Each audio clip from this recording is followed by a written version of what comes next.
You might want to hold your horses on Manchester United's latest manager. Yeah, it's quite lovely, sunny for 4 days. It's really cold, but without wind, without rain, you can work very well. Has he? Has he really? Because when you look at the results in United's last 5 matches, as at the time of recording this, 2 wins, a draw, and back-to-back defeats. Amorim's been pretty bold too. Hey, seems like I've heard this before. With a lot of departments, I came from a small country, of course, a big club in the small country. Here is a different world. You have a lot to do. You are not just a coach. You have to be something more.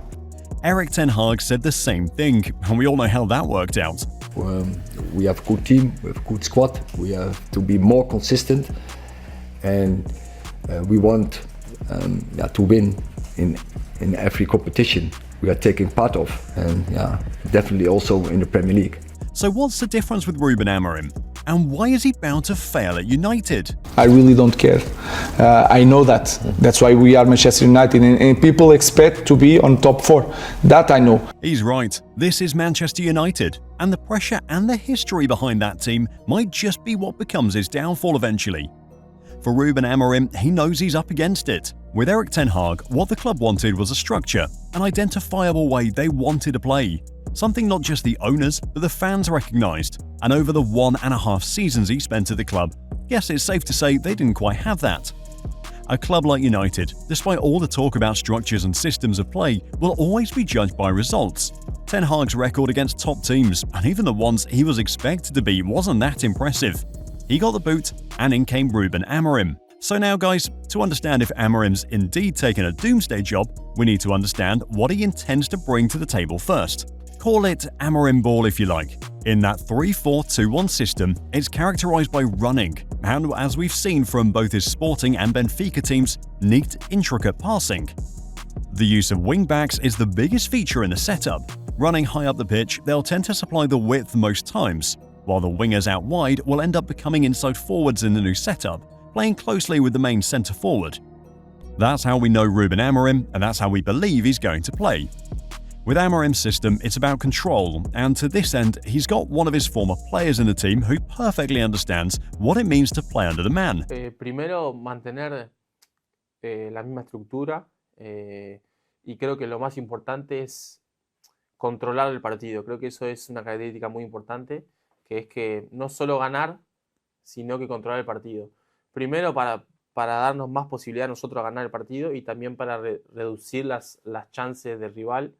Creo que eso es algo que lo distingue mucho a él, y nada, de a poco, obviamente es difícil porque esta liga es diferente.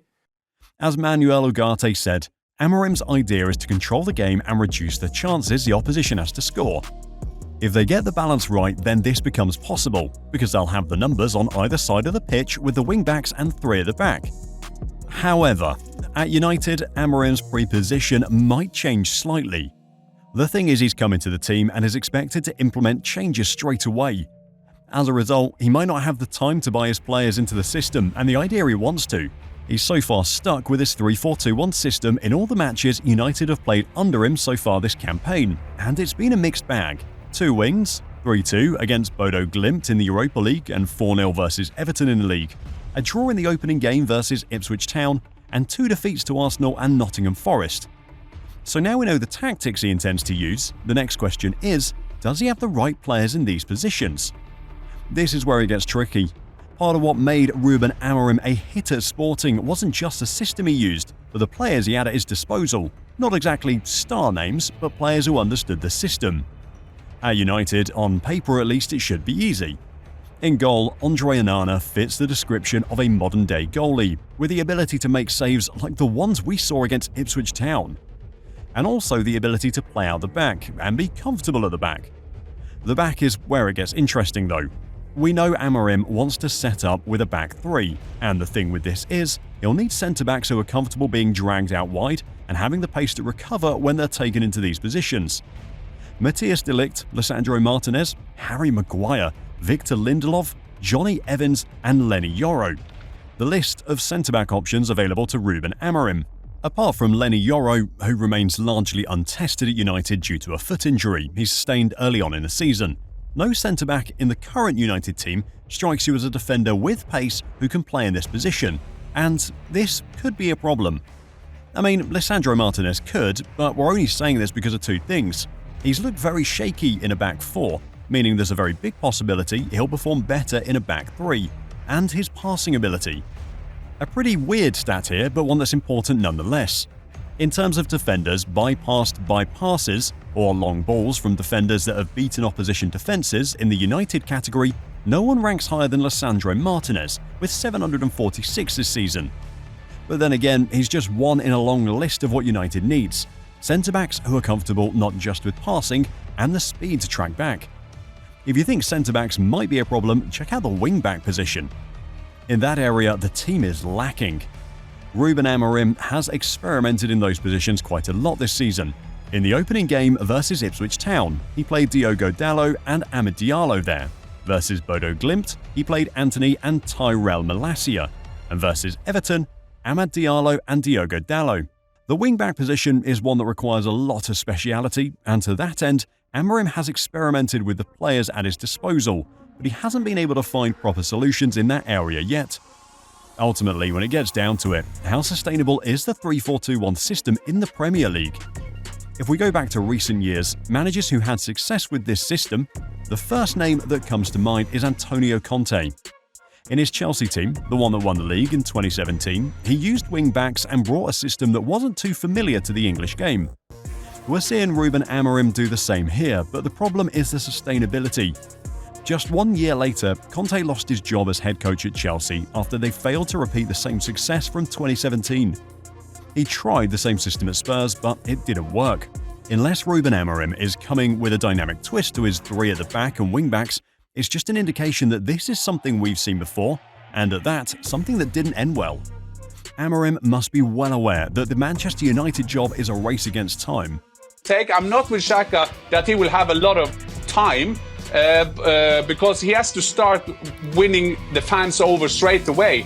But if you see these players they took on, let's be honest, a very talented Euro, yes. In as much as he'll want to build, it'll ultimately come down to the results he's able to achieve. That'll be the merit to judge him. 5 games might be too early to make a call, but so far they've done okay in the games you expect them to. And in the games you expect them to lose, like the one against Arsenal for example, well, they did.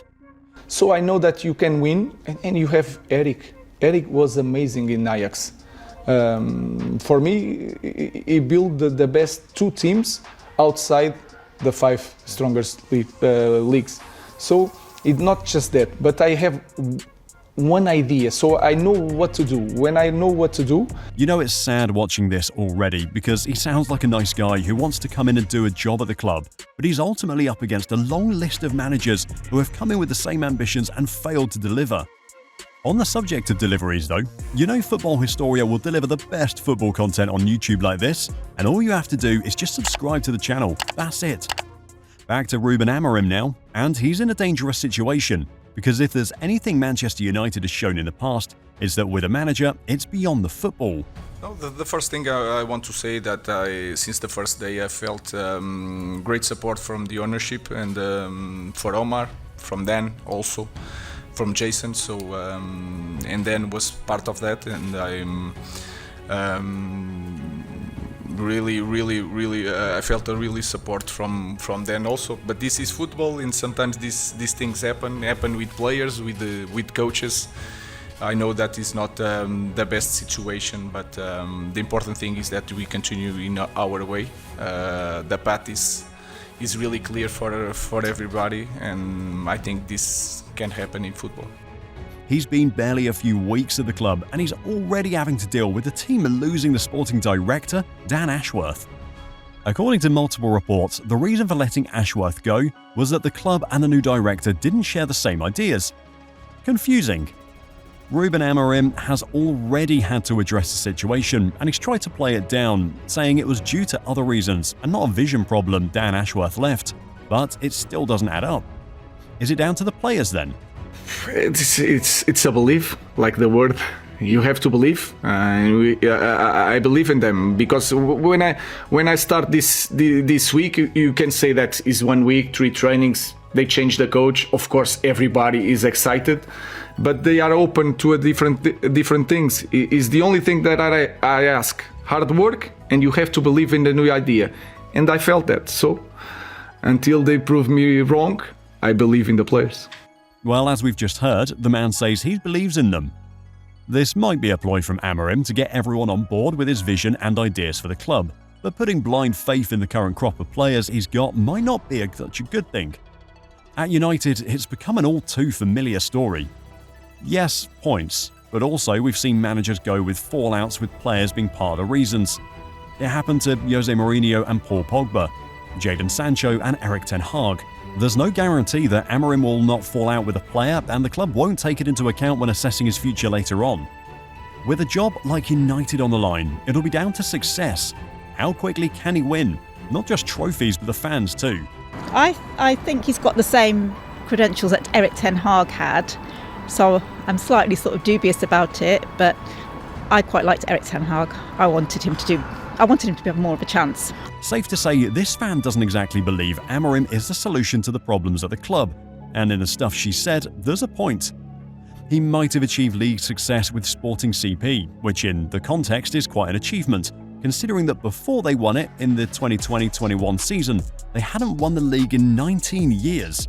But if we want to be brutally honest, the Portuguese Primeira Division isn't the Premier League. On his part, former United manager Erik ten Hag achieved similar success with Ajax, multiple league titles, and a more than decent European run, beating the likes of Real Madrid and Juventus in that infamous 2018-19 Champions League season. But as he soon found out, managing a club like United, the expectations are high. Amorim knows this. We are a massive club, but we are not a massive team. And we know it. It is no problem to say it. So we want to improve. We are in the different moment from Arsenal. The way he puts it perfectly sums it up. It's a big club, but not a big team. Because of the history behind Manchester United, they'll always be in the conversation and expected to win. But the team they've got is in no shape to compete for the Premier League.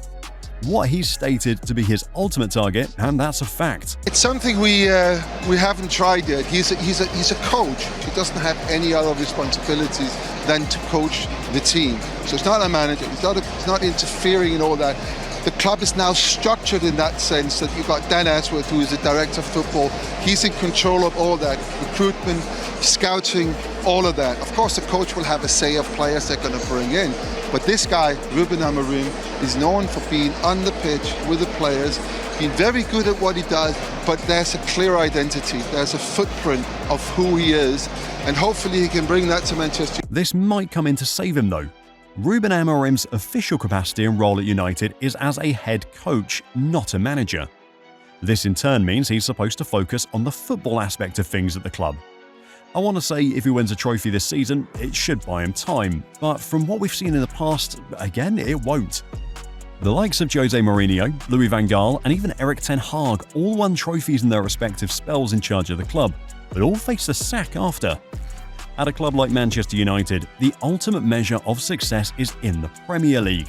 Trying to piece this up with Ruben Amorim being a smart guy, is he just saying the stuff he is in press conferences to buy support? I think I as a coach, I cannot focus just on that, the way we can see in the future titles or something. I think that our goal is to win the Premier League. He's once again saying here that United's goal is to win the Premier League. We're dealing with facts now. If he's stating that, what's the duration of his contract? Well, it's 2.5 years. Placing this side by side with his statements, barring a contract extension, it'll invariably mean Ruben Amorim is expected to deliver the Premier League to United in 2.5 years. Manchester City and Pep Guardiola have been the pace setters in the league since they won it in 2018, winning 6 out of 7. But the focus now is on the challengers to see what Ruben Amorim is up against. The only team to win the league off City in Pep's time as manager was Jurgen Klopp's Liverpool team in the 2019-20 season. We're bringing this up to show that Liverpool didn't just get a new manager and win the league straight away. It took time. Klopp signed for Liverpool in 2015. By 2016, he had a 6-year deal at the club, and that's why when he made this statement, I don't want to say we have to wait the next 20 years and I'm sit here again. I know when I sit here in 4 years, I think we won 1 title in this time. I'm pretty sure. If not... He was able to back it up. You see how it works now? He talked about winning a title in 4 years, and by 2020 they delivered the league. His vision aligned with the club's structure for him. The 6-year contract showed the amount of time the club was willing to give him to improve the squad. Now, you cannot say the same for Amorim and Manchester United. Unless there's a contract renewal somewhere in the future, 2.5 years to win the league? Mikel Arteta's been the closest to Pep in recent years, and he's finished as runner-up on 2 separate occasions. Will he be allowed to get the players he'd want to get into the team? Well, that's another angle. Given United's net spending in recent years, it just feels like with Amorim now, his task is to get the best out of the current crop of players in the team, rather than go out to purchase new ones. If this is the case, it works against him. You don't need to be a football expert to know the current United team, despite the money they've spent, needs revamping. The club's most creative player is Bruno Fernandes, but you take him out of the equation and there's no one else in the team who can step up and perform. They don't score enough goals. As potentially good as both Rasmus Højlund and Joshua Zirkzee could become, as of the present day, banging in goals consistently hasn't been their thing. The balance between defence, midfield and attack has been lacking for quite a while now, and as we've seen in recent games, they tend to concede way too many goals from set pieces. While coaching will be a big factor, in positions such as the goal-scoring department or the creative one, it'll boil down to the personnel he's got available. If they don't get effective recruitment, it'll just be a case of the same United under a different manager. In all, Ruben Amorim has a daunting challenge ahead of him. The verdict? The Manchester United job for years has almost been a suicide mission for even the best managers. The likes of Jose Mourinho and Louis van Gaal with their track records have come in and, to an extent, failed, promising young managers like Ole Gunnar Solskjaer and Erik ten Hag without real proven success have come in and failed. There have been reasons away from football for this, from board interference to ownership problems, and despite the positivity with Amorim's appointment, it really just feels like once the dust settles, Ruben Amorim could find himself in a situation we're all too familiar with. A Manchester United manager on the verge of getting sacked. The players on their part will have to be cautious with the new manager.